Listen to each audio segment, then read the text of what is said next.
Hi, this is Tom. Welcome to my channel. I want to look at some paths to victory for Trump and Harris in the presidential race. When I'm starting out here, I'm looking at 2020, and this is using the 2020 electoral votes, but there was an adjustment due to the census, so I will click to 2024 electoral votes, and you can see it moves up to 235. So it was 232. Goes up to 235. So this means that Trump would need 35 votes to win the presidency. So there's two ways I would say you can look at how Trump could win.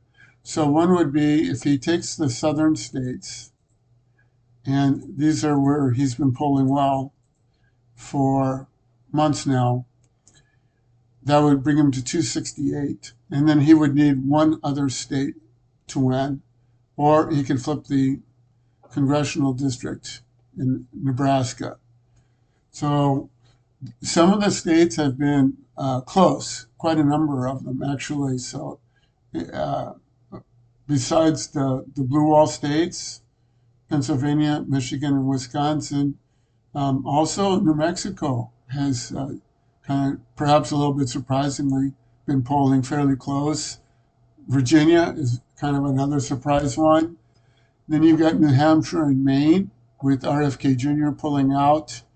That will, he's very popular there, so that could make these states a possibility. But I think realistically, if Trump were to win any of these other states, say New Mexico, Virginia, or in the Northeast, or the Nebraska Congressional District, then he almost certainly would also have won either Wisconsin or Pennsylvania. So we can simplify this by saying that Trump, path to victory number one would be Georgia, Arizona, and Nevada, the southern states, and then either Wisconsin or Pennsylvania. That's path one. Okay, and then path two would be, let's assume that Trump wins Pennsylvania.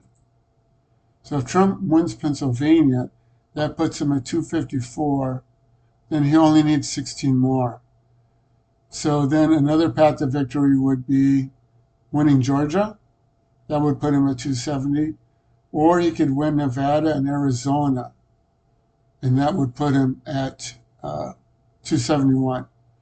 So I would say that's another possible path to victory would be Pennsylvania, and then either of Georgia or Nevada and Arizona. That would be a second way for Trump. Okay, now if we look at it from the perspective of Kamala Harris, I'm going to flip these to red to start with. And so we're basically looking at 2016 here with the addition of Nevada being for Trump. So we'll say, what would Kamala Harris need to do to win? So if she wins Pennsylvania, that pulls her to within 25. Now we can say that if she wins Pennsylvania, she's very likely to win Michigan. So because she's been polling better in Michigan than Pennsylvania. So we could assume Michigan, that pulls her within 10. So then her path to victory would be to win Wisconsin, Arizona, or Georgia, one of those three states. So to simplify matters, we can say that whoever wins Pennsylvania is very likely to win the election. And I would say the one exception to that is this scenario that we're looking at right here.